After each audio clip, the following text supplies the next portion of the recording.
प्यारे बच्चों, अस्सलाम वालेकुम। उम्मीद है कि आप सब खैरियत से होंगे। हम जिस टॉपिक को डिस्कस कर रहे थे वो है चैप्टर नंबर 5, फैक्टराइजेशन का टॉपिक हम डिस्कस कर रहे थे। And today we will discuss about the second exercise of factorisation which is 5.2 and we have to resolve the given questions into their factors। तो जैसे कि आपसे आज हुआ था कि फैक्टराइजेशन, जब भी हम फैक्टराइजेशन का अमल करते हैं, फैक्टराइजेशन का ऑपरेशन करते हैं, तो सबसे पहले जिस चीज को हमने नोट करनी है वो क्या है, जो क्वेश्चंस गिवन होते हैं उनके प्रायोरिटीज बनाते हैं। फर्स्ट प्रायोरिटी हर क्वेश्चन की, जैसे कि आपसे कहा गया था कि किसी भी क्वेश्चन को जब हम फैक्टराइज करेंगे, पहली प्रायोरिटी टेकिंग कॉमन की रहेगी, second priority a plus B whole square या फिर a minus B whole square की रहेगी, थर्ड प्रायोरिटी में आप a square minus B square check करोगे, otherwise middle term bracketing method जो कि हम काफी डिटेल्स से हम डिस्कस कर चुके हैं।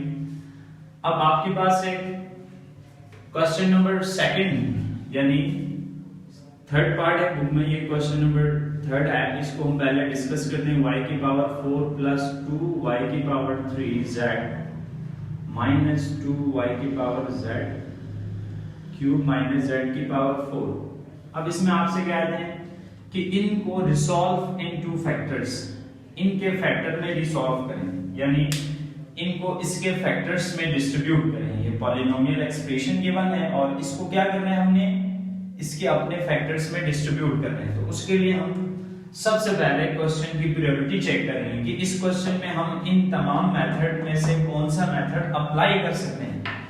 क्योंकि आपसे अगर पेपर में पूछा जाए तो आपसे ये नहीं कहेंगे कि ये 5.2 एक्सरसाइज से क्वेश्चन लिया गया है या फिर 5.3 में से आपको बता रहे हैं। आपसे जस्ट इतना कहा जाएगा कि रिसॉल्व इनटू फैक्टर्स, इसको इसके फैक्टर में रिसॉल्व करें। तो हम क्या करेंगे, हमें कैसे पहचानेंगे क्वेश्चन को कैसे रिसॉल्व करते हैं या कैसे फैक्टराइज करते हैं। तो सबसे पहली प्रायोरिटी इसकी टेकिंग कॉमन। इन सब में से आप कुछ कॉमन ले सकते हैं? नहीं। a plus B whole square में आप इनको क्लोज कर सकते हैं? नहीं। a square minus B square का फॉर्मूला यूज कर सकते हैं? नहीं। क्योंकि अब यहां पर हमें पहचानने में मुश्किल हो रही, इसलिए हम क्वेश्चन को अगर मैं रीअरेंज करूं ऐसे, जैसे कि y की पावर 4, फिर मैंने लिखा माइनस z की पावर 4, उसके बाद जो रिमेनिंग टर्म्स है प्लस 2y क्यूब z और माइनस 2y z क्यूब। अब इससे मुझे क्या फायदा हुआ, इससे मैंने देखो यहां पर a square minus B square का फॉर्मूला बन रहा है, इस प्रायोरिटी की रिक्वायरमेंट्स पूरी हो रही, और यहां पर कुछ कॉमन आ रहा है। वो कॉमन क्या है अभी हम देखते हैं। पहले इसको a square minus B square में पुट करने के लिए देखें y स्क्वायर का होल स्क्वायर, क्योंकि a square minus B square, इस 4 पावर 4 को मैंने ब्रेक कर दिया किसमें, 2 into 2 में।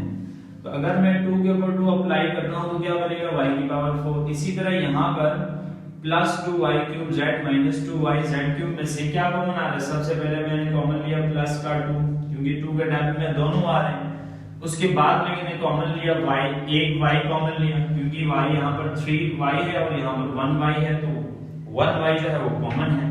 इसी तरह यहां पर 1z भी कॉमन है। अब कॉमन लेने के बाद जो रिमेनिंग टर्म्स बचे वो क्या है, यहां पर y स्क्वायर बचा, ये प्लस कॉमन लिया हुआ, प्लस माइनस बीच में माइनस, इसी तरह z स्क्वायर यहां पर रिमेनिंग रहेगा। अब यहां पर अगर आप गौर करें, यहां पर हमने फार्मूला यूज करा, कौन सा फार्मूला, हम ये जानते हैं यहां पर a square minus B square का फार्मूला यूज हुआ, जिसके फैक्टर्स क्या होते हैं, एक a प्लस बी होता है और एक a माइनस बी होता है। अब अगर इस फार्मूले को हम यूज करते हैं तो यहां पर क्या होगा, a square minus B square किसके इक्वल है, a plus B a minus B. तो a यहां पर y स्क्वायर है, ये आपका a है और ये आपका b है, तो a square minus B square equal होता है a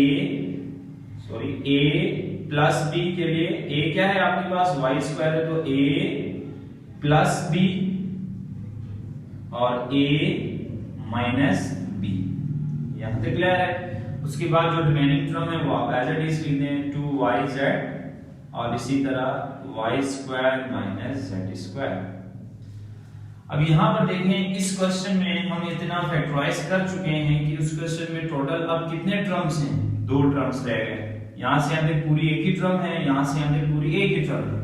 और हम ये जानते हैं जब हम कॉमन लेते हैं फैक्टराइजेशन के अंदर तो टर्म्स में से कॉमन लिया जाता है, फैक्टर में से हम कॉमन नहीं लेते। तो यहाँ पर देखिए ये पूरी एक ही टर्म है, ये पूरी एक ही टर्म है, इसमें कॉमन क्या आ रहा है, इसमें कॉमन क्या आ रही है, पूरा ब्रैकेट कॉमन आ रहा है। देखें y square minus z square, y square minus z square.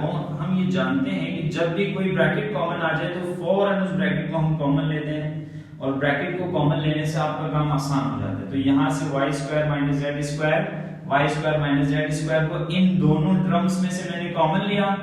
अब यहाँ पर जो रिमेनिंग टर्म है वो क्या है, y square plus z square. यहाँ पर रिमेनिंग टर्म है y, जो रह जाए हम उसको एक ब्रैकेट में क्लोज करते हैं, y square plus z square.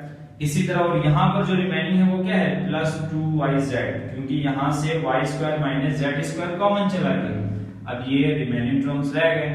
अब आप देख सकते हैं कि यहाँ पर फॉर्मूला अप्लाई हो रहा है, कौन सा फॉर्मूला, अगेन यहाँ पर फॉर्मूला अप्लाई हो रहा है a square minus b square का, जो कि इक्वल होता है a प्लस b और इंटू a माइनस b। इसी तरह यहाँ पर कौन सा फॉर्मूला अप्लाई हो रहा है, यहाँ पर अप्लाई हो रहा है a square plus b square plus 2ab, या फिर x y square plus z square plus 2yz। इसी तरह हमने जो है a के नाम से पढ़ा है, b के नाम से, तो a square plus b square plus 2ab, जो कि इक्वल होता है a plus b whole square के। तो ये दोनों फॉर्मूले हम एक साथ यूज करने जा रहे हैं। तो फर्स्ट में अगर मैं फॉर्मूला यूज करता हूं a square minus b square, वो किसके इक्वल होता है, a प्लस b और a माइनस b। यहां पर फिर a क्या होगा, ये तो a स्क्वायर है तो सिर्फ a क्या है, y है। ये b स्क्वायर है तो सिर्फ b क्या होगा, z। तो a plus b and a minus b। तो यहां पर कौन सा फॉर्मूला यूज होगा, a square plus b square plus 2ab which is equal to a plus b whole square. Now a क्या है, y है, प्लस b क्या है, z है का होल स्क्वायर। ये आपके फाइनल फैक्टर्स हैं। लेकिन हम अगर नोट करें तो यहां पर देखें, यहां पर भी y प्लस z है, यहां पर भी y प्लस z है, तो यहां पर 2y प्लस z है, यहां पर 1y प्लस z है, ये दोनों मल्टीप्लाई में हैं। When the bases are same in the multiplication form, then power should be added। तो हमने इन दोनों ब्रैकेट्स को ऐड कर दिया, तो टोटल y प्लस z 3 हो गया आपके पास, बाकी y माइनस z रिमेनिंग है। सो ये आपका फाइनल फैक्टर से क्वेश्चन नंबर 3 है 5.2 में, first exercise, second exercise chapter number 5 में क्वेश्चन नंबर 3 में आपने इस तरह से फैक्टराइज करना है। उसके बाद अगर हम डिस्कस करें क्वेश्चन नंबर फर्स्ट को, फर्स्ट सेकंड थर्ड तो हमने डिस्कस कर लिया। अब फर्स्ट क्वेश्चन में, अब फर्स्ट क्वेश्चन बहुत इजी है। अगर हम फर्स्ट को डिस्कस करें, फर्स्ट में देखें क्या गिवन है। फर्स्ट क्वेश्चन में आपसे कह रहे हैं a square minus b square minus 2a plus 1, इसको फैक्टराइज करें। अब इसमें कैसे पहचानेंगे, इसका आप गौर करें। अगर मैं आपसे कहूं टेकिंग कॉमन, तो यहां पर हम कोई भी चीज कॉमन नहीं ले सकते। अगर आपसे कहूं a plus b whole square, तो a plus b whole square, जैसे कि फॉर्मूला अगर मैं यहां पर मेंशन करूं a plus b whole square और a minus b whole square, इन दोनों के फॉर्मूला यानी a square plus 2ab plus b square, और यहां पर a square minus 2ab plus b square. अब यहां पर अगर आप गौर करें तो आपको क्या नजर आ रहा है, तो दोनों फॉर्मूले में, चाहे फॉर्मूला प्लस का हो चाहे फॉर्मूला माइनस का हो, इन दोनों फॉर्मूले में जो स्क्वायर वाले टर्म्स हैं यानी a स्क्वायर और b स्क्वायर, a स्क्वायर और b स्क्वायर, वो प्लस में है। तो जब हम फैक्टराइज करेंगे तो रिक्वायर भी हमें प्लस की होगी।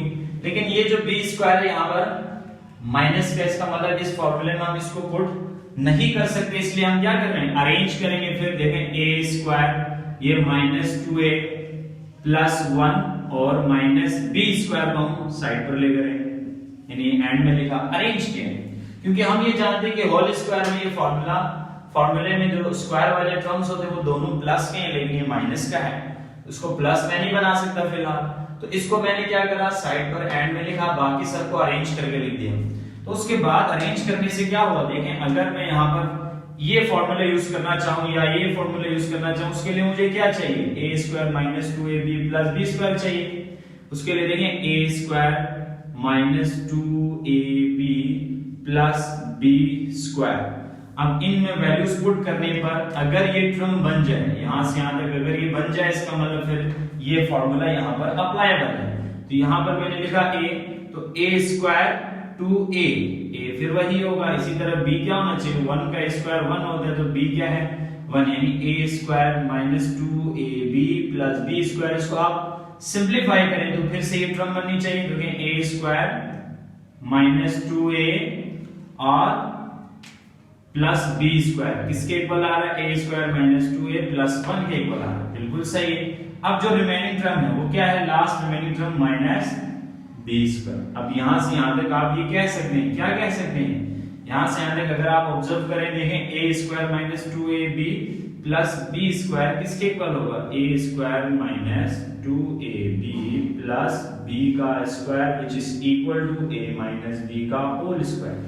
यहां पर मैंने क्या किया, a माइनस b का होल स्क्वायर का फॉर्मूला अप्लाई करा, विच इज a आपके पास a है, b यहां पर मेरे पास 1 है, तो a माइनस b का होल स्क्वायर फॉर्मूला अप्लाई हो गया। ये minus b square as it is, minus b square as it is. तो देखें यहां पर मजीद हम क्या कर सकते हैं, यहां पर देखो एक टर्म यहां पर है, एक टर्म यहां पर है, मजीद हम ये कर सकते हैं कि बीच में माइनस है, तो इस क्वेश्चन में मजीद इसकी प्रायोरिटी हम बना सकते हैं। इसकी जो रिक्वायरमेंट है इस फॉर्मूले को यूज करने के लिए, फैक्टराइज करने के लिए, उसकी रिक्वायरमेंट आपके पास क्या है, दो टर्म्स ऐसे हों जिनके ऊपर स्क्वायर हो, बीच में माइनस चाहिए आपको। तो माइनस पहले से है, माइनस ये पहले से स्क्वायर में, ये भी होल स्क्वायर में आप चेंज करो तो क्या बनेगा, देखो इस पूरे ब्रैकेट को अगर मैं सपोज करूं ये a है, तो क्या बना, a square minus b square. तो मैं ये कह सकता हूं कि a square minus b square किसके इक्वल होगा,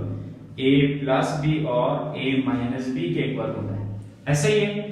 तो अब यहाँ पर a आपके पास क्या है, सिर्फ a, इस फॉर्मूले में जब मैं पुट करूंगा a मेरे पास क्या है, a माइनस 1, ये a माइनस 1 a, फिर प्लस b आपके पास b ही है, ऐसे फिर a आपके पास क्या है, a माइनस 1 माइनस b आपके पास b ही है।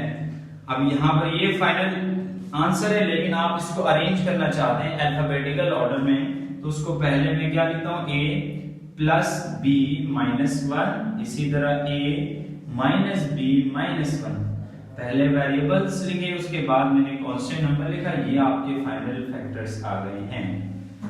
ठीक है स्टूडेंट्स, उम्मीद है कि आपको ये समझ में आ गया होगा, और किसी को भी कोई भी कंफ्यूजन हो आप कमेंट में लाजमी मेंशन करें, ताकि आपको उस हवाले से गाइड किया जा सके। बहुत शुक्रिया, अल्लाह।